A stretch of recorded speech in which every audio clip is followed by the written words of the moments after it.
Quite right.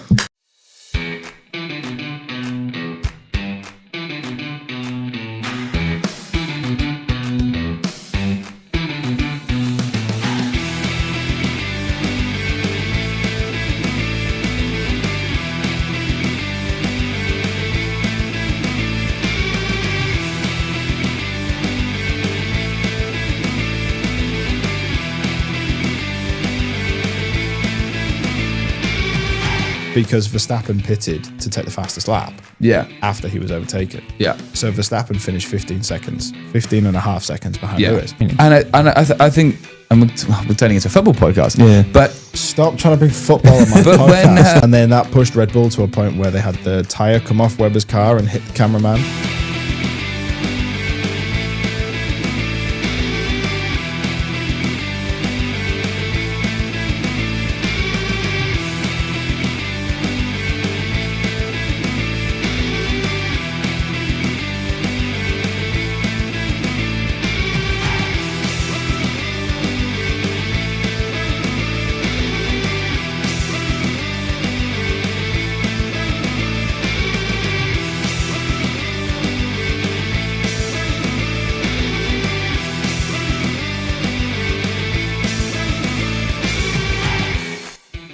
Hello everybody, welcome back to Ahead of the Apex. I'm once again joined this week by Tim and Jake. Say hi, Tim and Jake.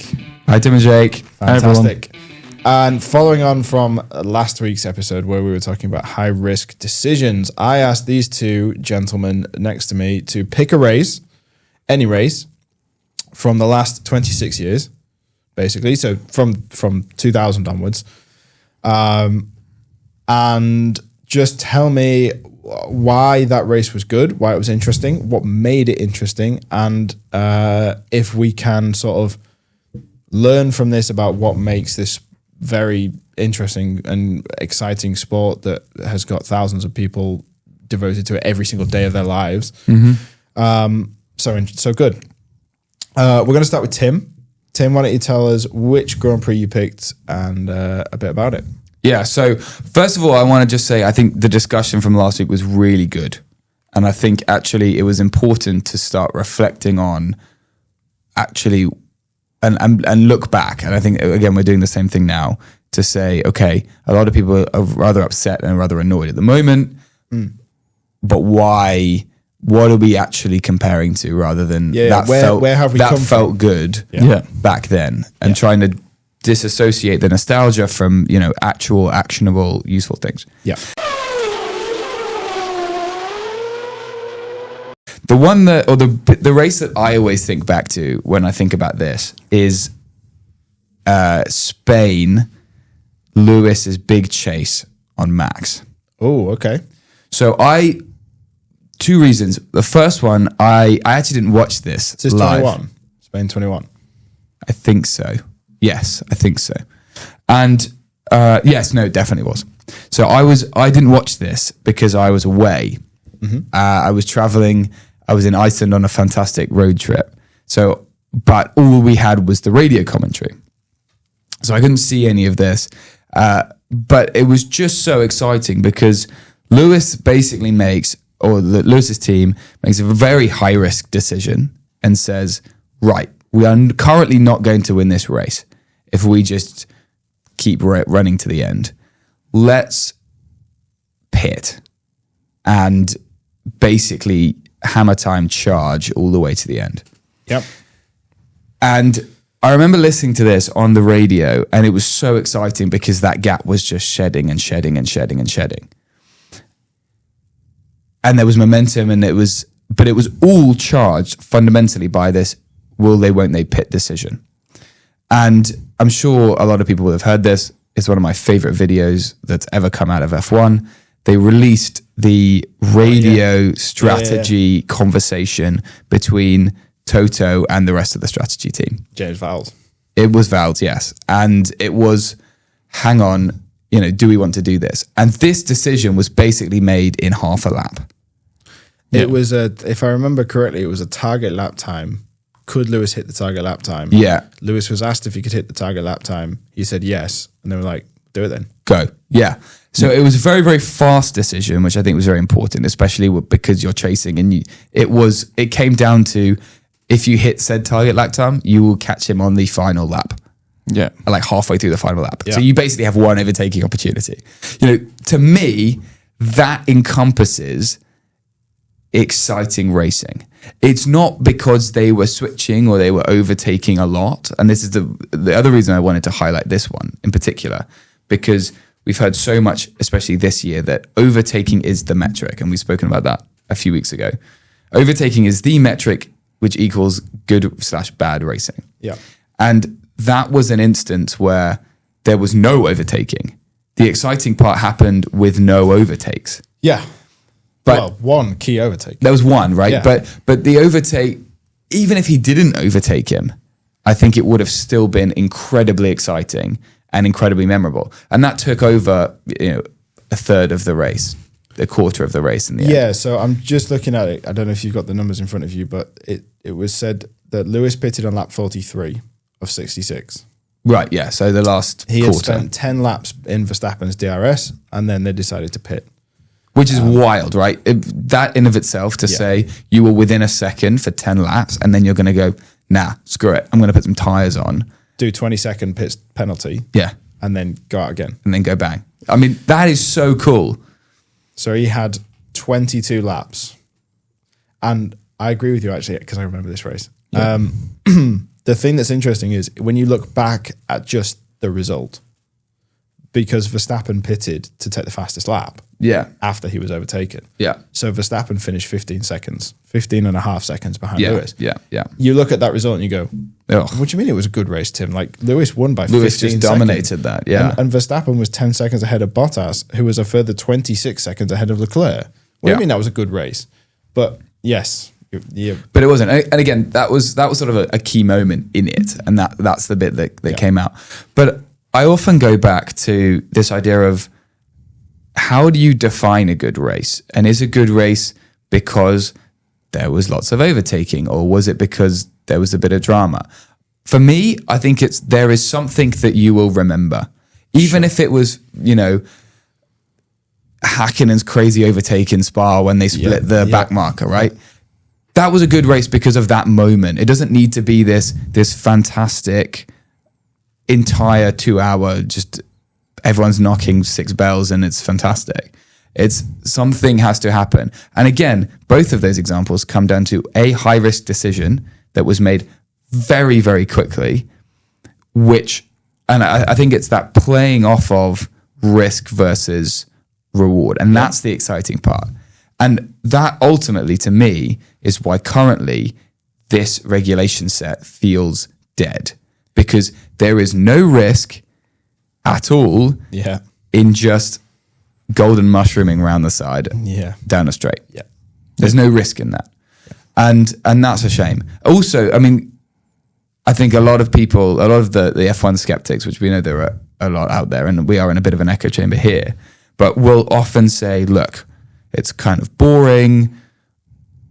And then we'll normally say, yeah, but football's amazing. And again, we've spoken about this before.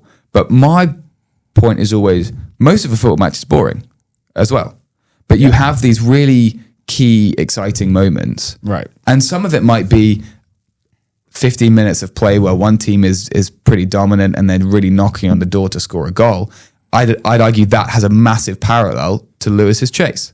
Yeah. To say, look, the exciting or the reward, quote unquote, overtake / goal,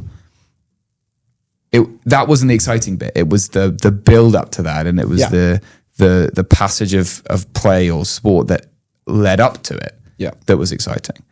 And again, you've lost that sense because once you get, it's now almost a guarantee that when you get to a certain distance from a car in front, you're going to overtake them because you have this massive battery power difference. I think you're right. And I think the football comparison there is quite good. And Jake will probably correct me if I say this wrong, but nobody really remembers England's World Cup run in 2002. But everybody remembers the penalty shootout that knocked us out. Yeah. Right. Exactly. And that's what? And Southgate. 10 minutes? Yeah. Yeah. It's actually just one penalty. It's actually just one penalty. I mean, you can almost make that parallel with 66, right? Like, I don't think people remember the group stage. No, because we were all pretty shocking. No, I don't know. Scraped through our group in 66. Nobody remembers that stuff. But you remember Jeff Hurst. Yeah.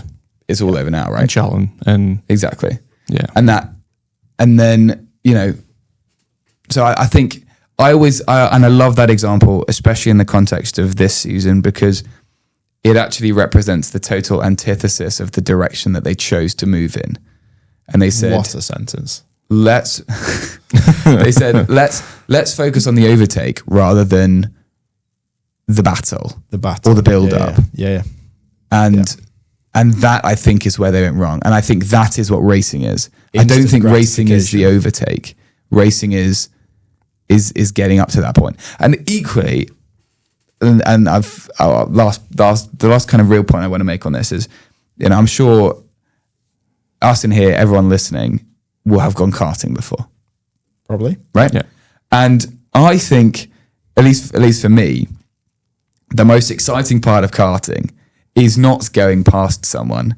It's clinging onto the back of them or catching up to them in order to make that move. And then once you get past them, it's sort of a bit like, all right, never mind. What next? Let me think about the next person up there, right? It's not about, and I think that is the most important part, because ultimately you're trying to read the viewer and you're trying to read the enthusiast as someone that's working for the FIA or for F1 as a product.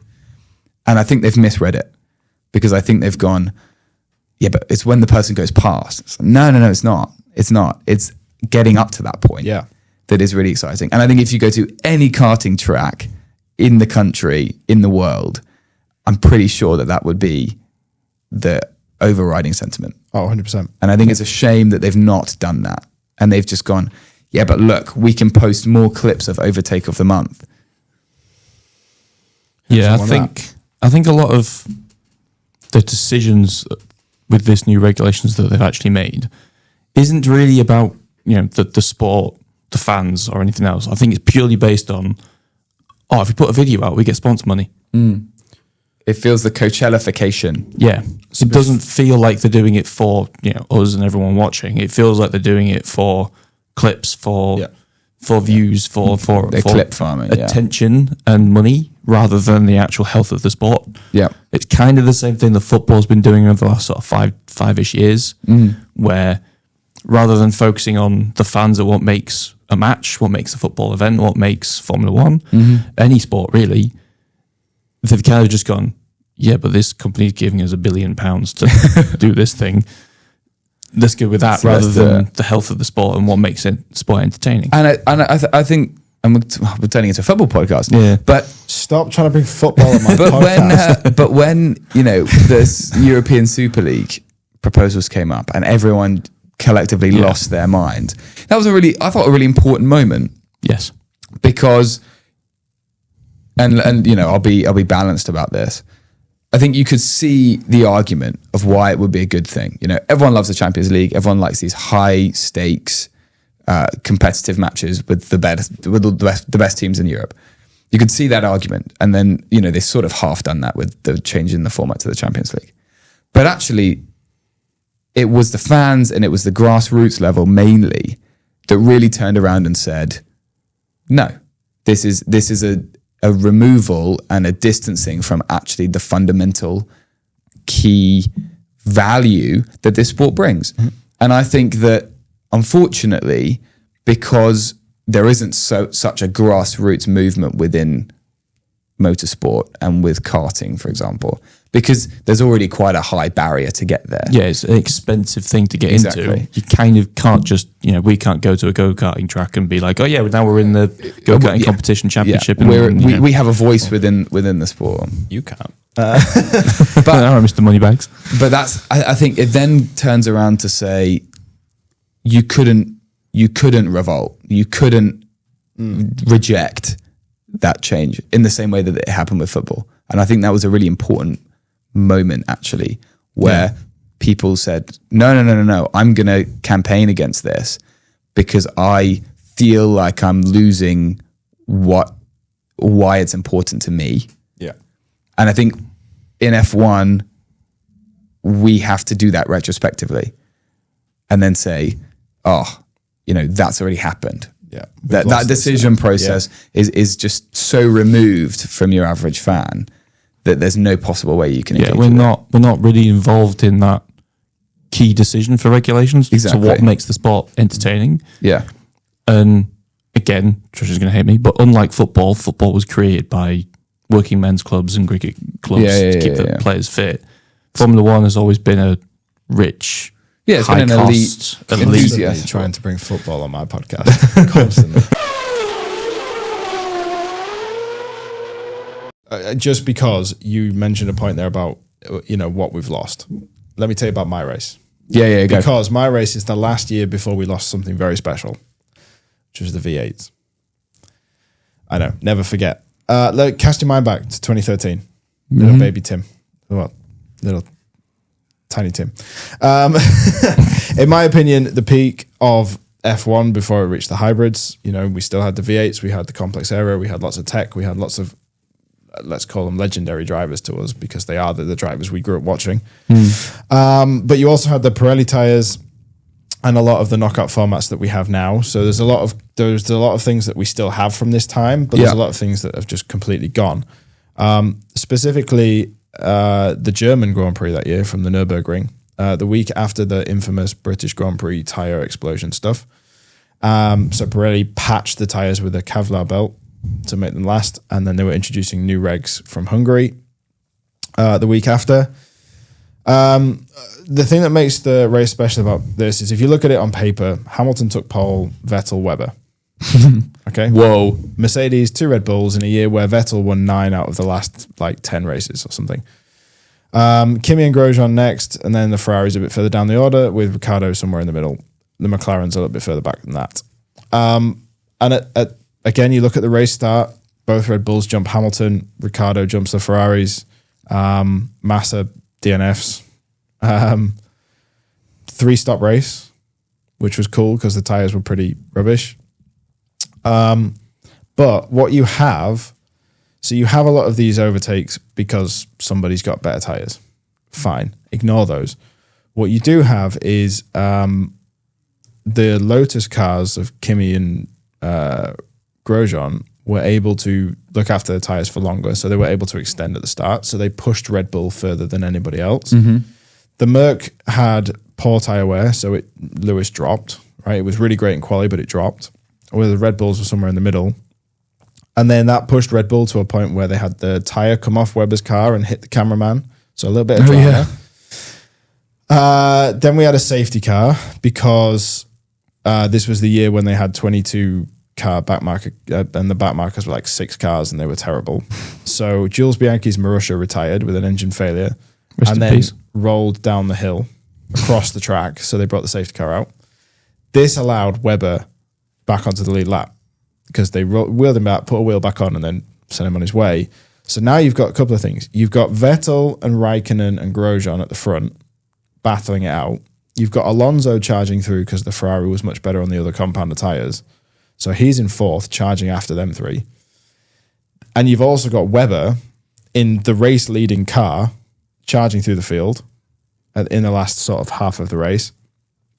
Kimi then pushes longer on his tyres. Vettel pits, Kimi pushes longer. And then Kimi pits with 12 laps to go onto the soft tyre and chases him down. And I think he finished something like 1.008 seconds behind Vettel in the end. Now, you look at it on paper, Vettel won the Grand Prix. Kimi was 2nd, Grosjean was 3rd. That was the 3rd time that happened that year. Wow, whoop-de-doo. But go and watch the highlights, which are available 34, 40 minutes on YouTube. And it's so exciting. That whole season was exciting, but that particular race was great because at every single turn, there's something else going on. You've got Perez trying to dive bomb Button from about 3 million miles away. You've got the Nürburgring track, which is just great anyway. Lots of switchbacks, lots of space to overtake. These cars were great to follow. And Vettel's first and only home soil win. What's not to like about that? But the thing that makes me sad about it is that we've lost that noise. We've lost, the drivers get out and they look like they've just been in a fight. We've lost those tires just falling off a cliff so that you actually get a bit of strategy. And 6 teams able to win that race. Mm-hmm. Not anymore. It's gone. It's gone. Simpler times. I miss those. But very, very much the same sort of, will Kimi overtake Vettel or not? And in this case, it wasn't, oh my God, they overtook, and then they overtook back. In this case, he didn't. But it was worth a shot, wasn't it? Yeah, exactly.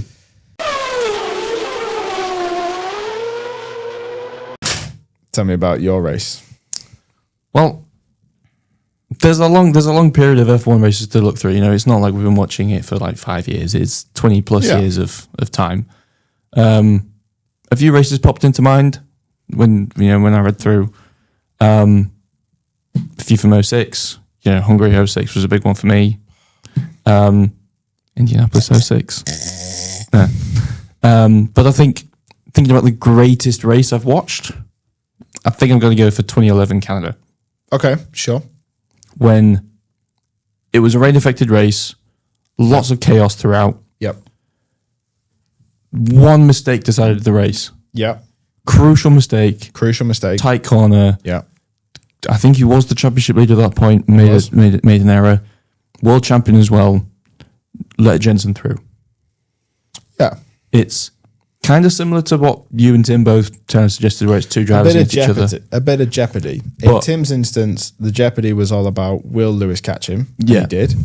In my instance, the jeopardy was will Kimi catch him? And he didn't. Yeah. And in this case, Button came from out of nowhere. Absolutely nowhere. Awful race before that. Yep. And I think, again, I'm going to mention football. Football is exciting when it's back and forth. Fourth time on this podcast. Will you stop it? You don't let me talk about following the race. I'm going to mention football.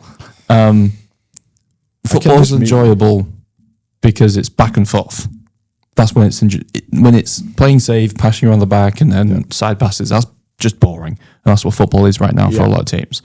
Formula One right now, again, pretty boring right now. Yeah, it's fair to say. So sort of dedicated to energy conservation and when you put your power down, and it's not really about the driver skill. Yep. And yes, we didn't grow up in the 1950s and 60s and 70s and where it was purely about the driver and the car. Sure. But I think 2010 to sort of 2018, sort of a little bit hybrid, a little bit before V8s, I think that's the perfect era of Formula One where it was kind of regulated to a degree, but it was mainly still about the quality of the driver and what the driver can do behind the wheel. Sure. And I think 2011 kind of proves that, yes, you could have, a legend of the sport in Seb Vettel. Not a legend at that point. It wasn't at that point, he is now. But, world champion makes an error that could realistically have let him clinch the title earlier. Yeah. Makes an error in a very, generally a bit wet, but not a difficult corner, not a difficult track. Makes an error, decides the race. But you look at the result and you think, Jensen won. Yes, there's not as much time there. I think anybody looks at 2011 Canada and goes, oh yeah, Jensen won. Didn't he start last or something? Yes. But longest race in F1 history. Yeah, it's the build up to that point. It's don't get me wrong, that is a great race, but I think a lot of it comes from the weather and the chaos and red flags and whatever. Now, Jensen catching Vettel at the end, that is great. Yes. That is phenomenal. Because that is two previous rivals, still current rivals, putting pressure on one another to win the race. Yeah. The way that Jensen gets into that position, that can almost be its own separate race. Yeah. And chaotic races have their place, don't get me wrong, like Hungary Hockenheim 2018, 19, whenever it was. When it was 18. 18. Crazy races can have their own place, don't get me wrong. They are very enjoyable, but they are enjoyable because it's so chaotic. Yeah. Right?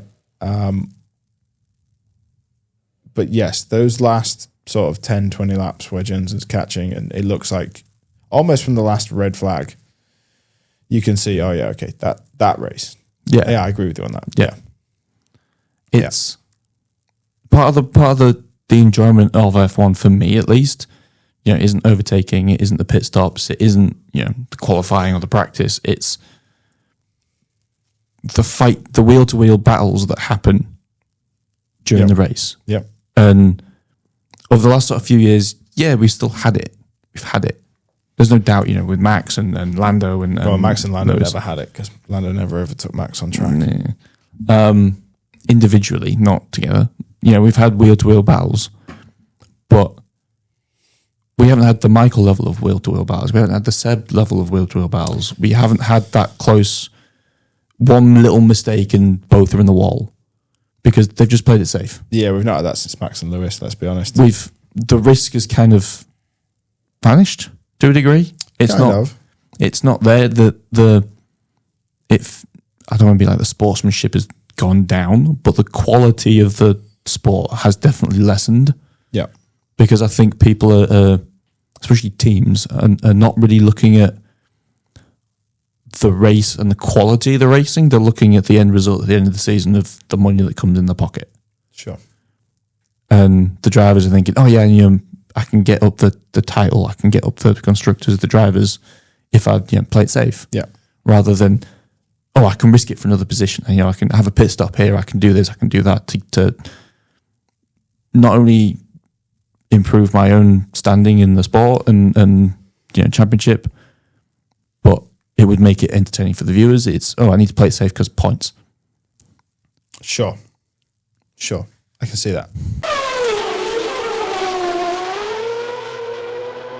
Just before we do end, because we are slowly running out of time on our booking of this room, there has been some news in April. There may not have been much racing, but there has certainly been some news in April. The first of which was decided earlier this week and will go to a vote, and it's expected to pass, which is the refinements to the 2026 F1 regulations. Yep. So the idea behind this is that they have implemented 4 key sections of improvement, which will be implemented from Miami, with an aim to reduce risk and maybe improve qualifying. So the first of which is reduce a maximum energy recharge from 8 to 7 megajoules in qualifying, maximum superclip target of 2 to 4 seconds per lap. That's what they're aiming for.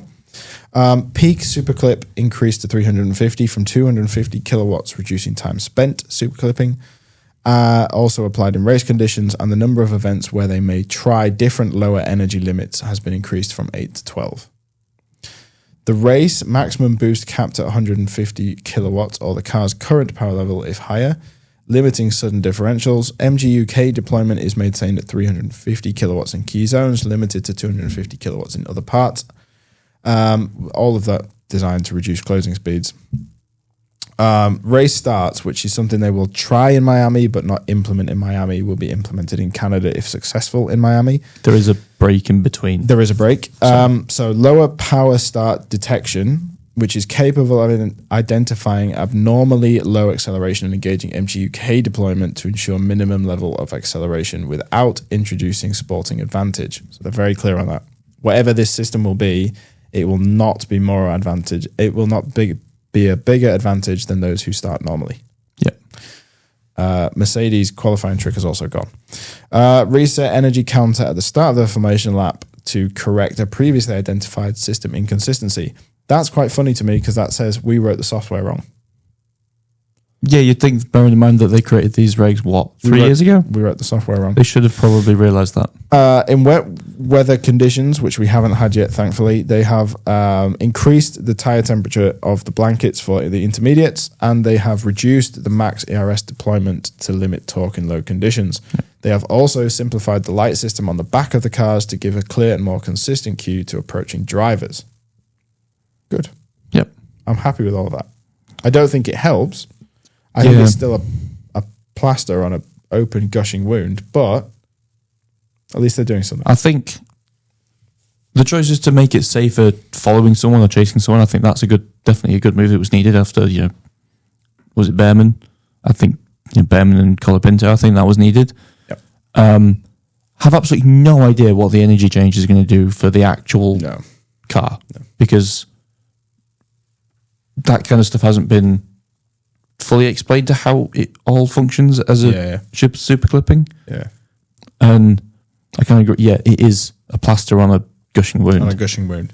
Speaking of a plaster on a gushing wound, 2 major figures have left their teams in the last couple of weeks, month First of all is Gianpiero Lambiase, who will leave Red Bull at the end of 2027.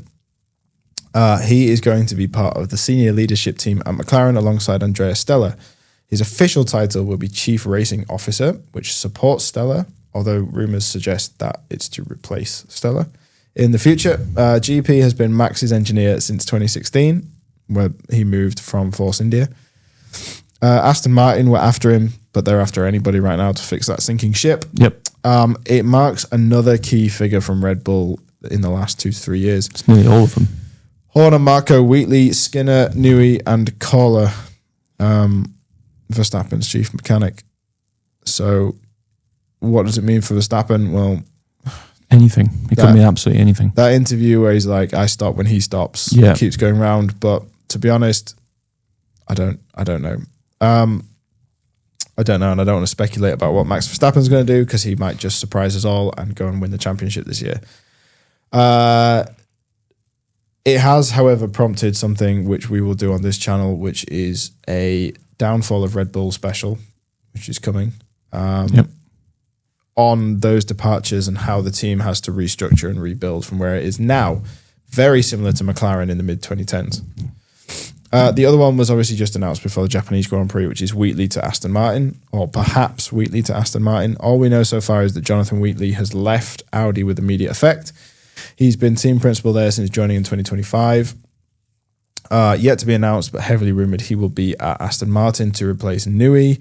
Newey would then fall back into the design team, which is, of course, where Newey much prefers to be. Yep. All of that's a bit speculation. Finally, on the F1 thing, it's heavily rumoured that the next engine regulations in 2030 will be turbocharged 2.4-litre V8 engines with a small hybrid component similar to KERS. The aim is to eliminate the complex and expensive hybrid components that have been around since 2014 and caused a lot of polarisation amongst fans. I'm down for it. Yeah, I mean, I think... What would you rather have, a V8 or a V12? V8. Really? Yeah. You never straighten a V8. All right, Clarkson. No, I mean, I'd rather have a V8. Smaller cars. Yeah, Smaller makes cars. sense. I just like the V12. Smaller cars. 100% sustainable fuel in V8s with small hybrid components, much more like what you'll see on the road beyond 2030. It makes a lot of sense. Now that obviously the European Union want to extend their deadline to 2040 or whatever it is. Yeah. Right, quick MotoGP rider market update. Now, I thought we would have some news in April, but we have yet to have any news whatsoever, apart from that Alex Rins is leaving Yamaha. Good. That has... Fuck you. That has triggered the rumours that Jorge Martin is going to Yamaha. Jorge Martin will likely be replaced at Aprilia by Pecco Bagnaia, who may be replaced at Ducati by Pedro Acosta, who is set to be replaced at KTM by Alex Marquez, who will be replaced by Enea Bastianini at Gresini. You following all of that? No. Okay, it's very simple. It's very simple. Yamaha are losing both of their riders, we think. Not confirmed. Fabio Quartararo is rumoured to be going to Honda. Yes. Which is where Jorge Martin was rumoured to be going, but that deal appears to have disappeared. Ignore all of that. Alex Rins is leaving Yamaha. Yep. That is a fact. Now, Jorge Martin is rumoured to be going to Yamaha. Jorge Martin is currently at Aprilia. I just don't understand that move for him at all. Makes no sense. That's one of those things. That's by the by. That leaves a seat at Aprilia open, and right now, that's an attractive seat. So, who wants to go to Aprilia? Both the Trackhouse. Well, Pecco Bagnaia is not having a great time at Ducati, so he wants to go to Aprilia. That was prompted because it's been rumoured for a while that Pedro Acosta is going to Ducati, so that now lines up. Yep. So Pecco goes to Aprilia. He gets on well with Bears. He gets on well with Massimo Rivola. Italian team, Italian rider. It all fits. Great. Both Sell a lot of of them bikes. would be Italian, wouldn't they? Sell a lot of bikes. Okay, so Pedro Acosta leaves KTM. Now, assuming that KTM are on the grid next year, which they're not running Tech 3, that's Honda.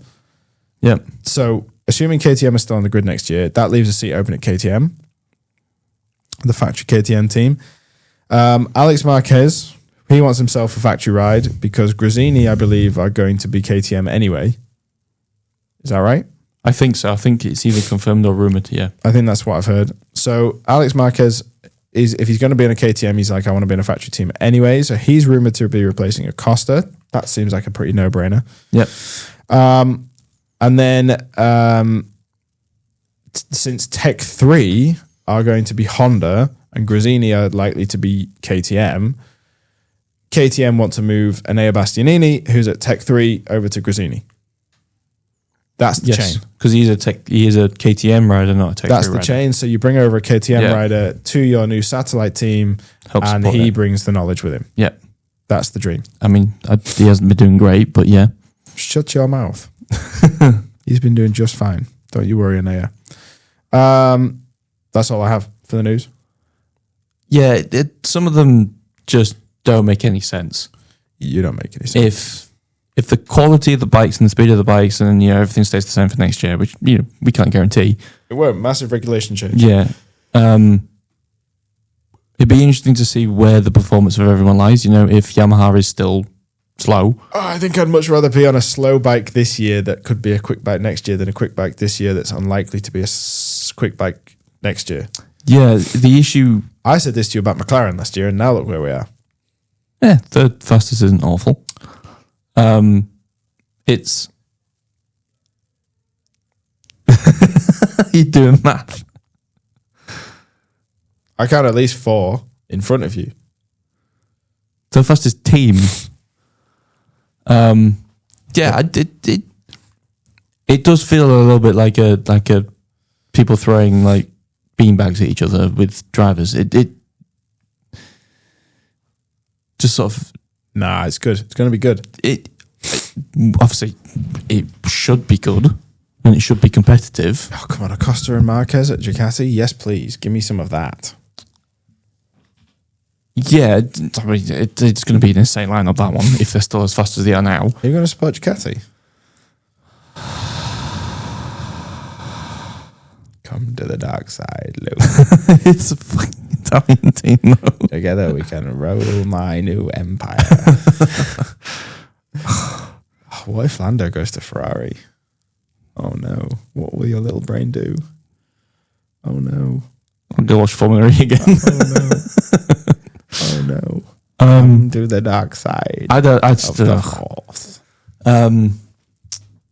am a little bit concerned about KTM. Why? Just the switch. You got shares in KTM or something? No, I think Honda having three teams. Yeah. Is great for them and good good resources. Yeah. For data. They've not had a great time of it in the last few years. Pace wise. They're clawing it back, but it'll take some time. I don't particularly understand Grassini's choice of going from a very fast bike to KTM. Well, it's a semi-fast bike. It is a semi-fast bike. It's just not the fastest. I know Aprilia wouldn't give them. Oh no, Grazzini are staying Ducati. Are they? So just KTM losing a team then? Yeah. Yeah, it'd be financial, wouldn't it? Yeah. Before we start getting people knocking at the door, we're going to end it there. All that's left to say is thanks to Jake for joining me. And You're to welcome. you people at home, please go and check out the Patreon. It means a lot to us and it's completely free. So the AAT Apex over on the Patreon. And we will see you next week where we will probably be talking about WEC and Miami and whether the regulation changes have worked. Yeah, it should be the week after Miami, shouldn't it? Yes. Yep.